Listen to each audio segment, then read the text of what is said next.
Alright guys, Jordan Payne, KingdomRealEstate.com. Another real estate reaction video. As always, I'm going to look at this through the lens of honesty, ethics, and transparency. Some people do it right, some people don't. There's a lot of confusion in the marketplace, so let's go. Let's check it out. So a lot of people think that's a lot of cash, and they'll never reach that level in their life to have cash like that on their bed. I can show you how to sell contracts for a living from your Who keeps cash like that around? Maybe it's just me. I don't keep any cash. home, no credit, no capital, no real estate license needed, and you pretty much have no risk. It's called wholesaling houses. Google it if you don't know what it is. Okay. It's legit. It's legal. You can do it in your state, unless you're in Oklahoma or Illinois. Then you got double close or sell the LLC. So what I like so far is, outside of the cash part, no offense, Paul, but what I like is he is being open about Illinois and Oklahoma. He said you can double close or you can sell the LLC. So some people, what they do, or wholesalers, what they do is they will get a property under contract through an LLC. And then what they do is they will sell that LLC for X amount of dollars. It works. It is legal. You can do it. So kudos to you, Paul, for bringing that up, man. It's so many misconceptions about Illinois and Oklahoma. But anyways, back to it. What you do is you find houses that need some repairs. You make cash offers. No, you don't need the cash. Keep listening. All right, so you guys know me. You know my mindset. It does not have to be a house that needs repairs. I don't know why so many people say that. It doesn't have to be a distressed property. We look for situations. It could be a mansion or it could be distressed. It doesn't have to be distressed. Come on, homie. Then, once you make a cash offer to the seller, you send them a purchase agreement free on my site. They sign a purchase agreement. You're going to find a cash buyer investor to sell the purchase agreement to before. So this is very there's two different approaches. There is our approach, the Kingdom Real Estate, where we always start with a buyer, and then we find what they're looking for. We go shopping for them, find a property, confirm with the buyer that they want to buy it, and then we get it under contract for less than what the buyer's willing to pay. In my opinion, that's the most ethical way to do it. I want to go back just a For the hair. close date, you got 30 days to get some repairs. You make cash offers. No, you don't need the cash. Keep listening. Don't need it. Once you make a cash offer to the seller, you send them a purchase agreement free on my site. They How do you know what price to offer them? sign a purchase agreement. You're going to find a cash buyer investor to sell the purchase. So again, this is part of the problem is like now you have to go find a cash buyer, or you have to go blast it out to an email list or a text list or however you're going to be marketing for buyers. You have to go find it. And how do you know if you made the right offer? It starts to get a little bit muddy, starts to get a little bit confused. Purchase agreement to before the close date. You got 30 days to find a cash buyer to it. What you do is you find. Okay, so you've got 30 days to go find a cash buyer. What if you don't?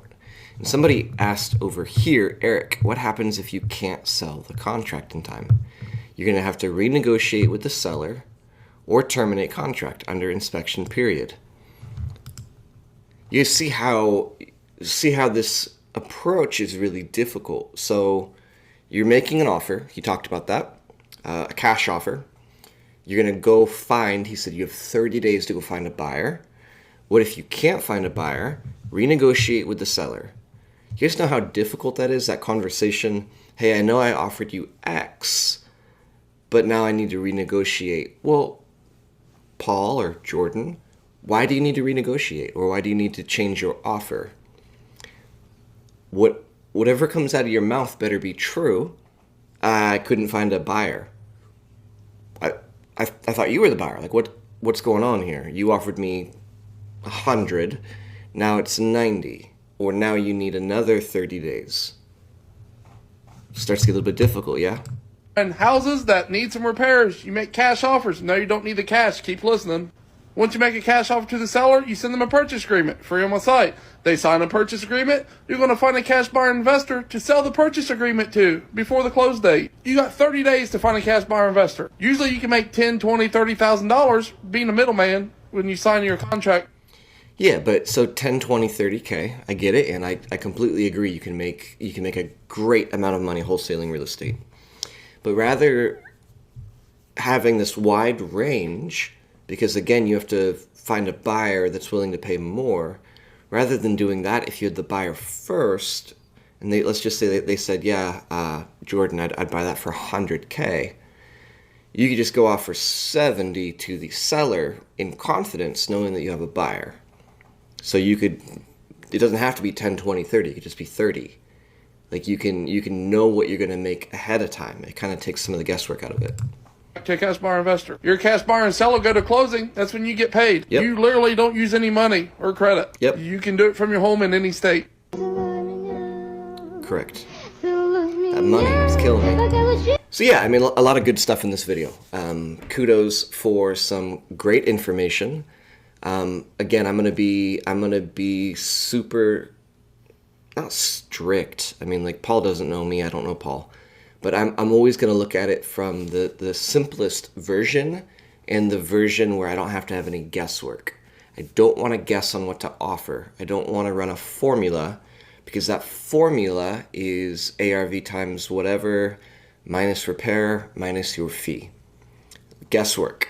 Then I have to go out and find a buyer, and I have to try to convince them or get them to pay more.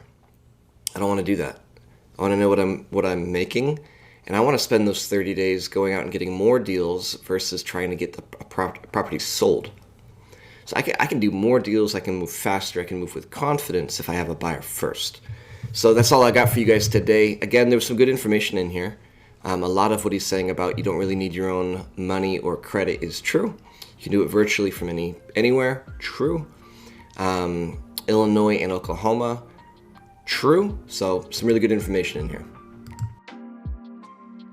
All right, everybody, I hope you enjoyed what you just heard, and I hope you got value out of it. If you would like to continue the conversation and see if you might be a good fit for our community, there's a waitlist down below. Check it out. We'll get in touch with you as soon as we can. Have a great day.